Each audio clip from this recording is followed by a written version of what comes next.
You clicked on this video because you want to understand how 3 robots with 6 arms can achieve perfect synchronization.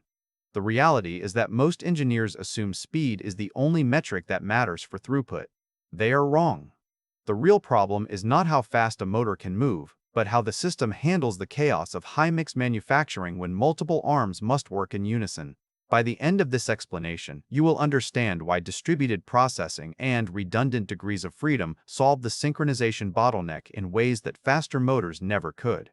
Let us start with the fundamental assumption that drives the industry. We often believe that if we simply make the motors spin faster and the controllers process data quicker, we will solve the throughput problem. This is a dangerous oversimplification. In a high-mix environment, objects arrive in unpredictable orientations.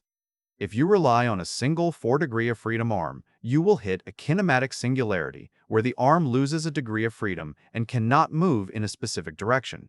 The system must then replan the entire path, which introduces a massive cycle time penalty. A 6-degree of freedom arm, however, has redundancy. It can rotate its wrist or shift its elbow to avoid singularities without stopping to recalculate. This means the arm can maintain motion even when the object arrives in a difficult pose.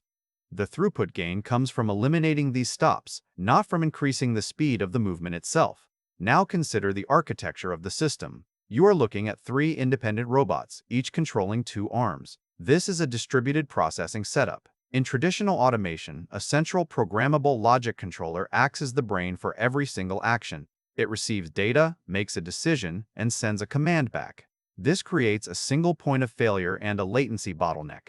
When you scale this up, the central scheduler becomes overwhelmed by the sheer volume of collision avoidance calculations required. By distributing the coordination across 3 independent controllers, you eliminate that central bottleneck. Each robot can handle sub-millisecond local collision avoidance for its own pair of arms. This allows the system to react to changes in real time without waiting for a central command.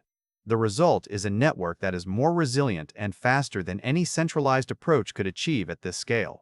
Quick resource note: I keep a curated set of Amazon search links in the description for books, gear, and tools relevant to this channel's topics. Some are affiliate links, so I may earn a commission at no extra cost to you.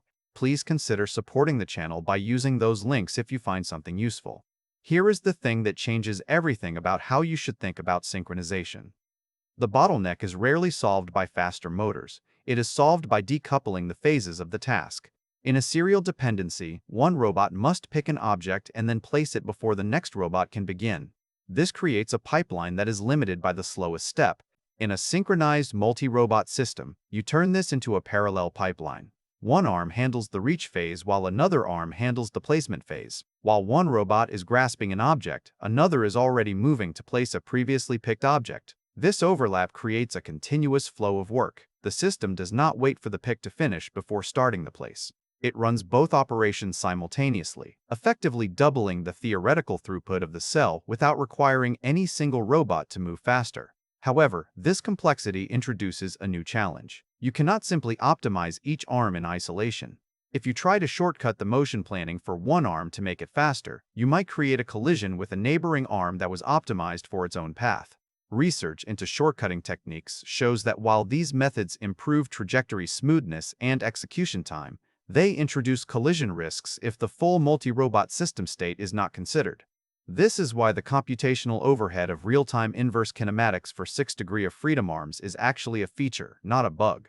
The mathematical complexity of planning a path for a redundant arm is offset by the reduction in mechanical reorientation time. A slower, more complex motion plan yields higher throughput than a faster, constrained motion plan because it avoids the need to stop and reorient the object. This leads us to the critical trade-off that defines the next generation of automation engineers. Moving from deterministic programmable logic controller logic to probabilistic motion planning is a massive shift. You are no longer writing rigid if-then rules. You are implementing algorithms like reinforcement learning or sampling-based planners that can handle the combinatorial explosion of collision-free trajectories. The system must evaluate millions of potential paths to find one that is safe for all 3 robots simultaneously. This requires a skill set that is distinct from traditional automation. You need to understand how to tune these probabilistic algorithms to balance safety with speed. If you rely on naive parallelization without this adaptive layer, the system will fail. The theoretical benefits of redundancy and distributed processing are valid, but they require sophisticated software to unlock.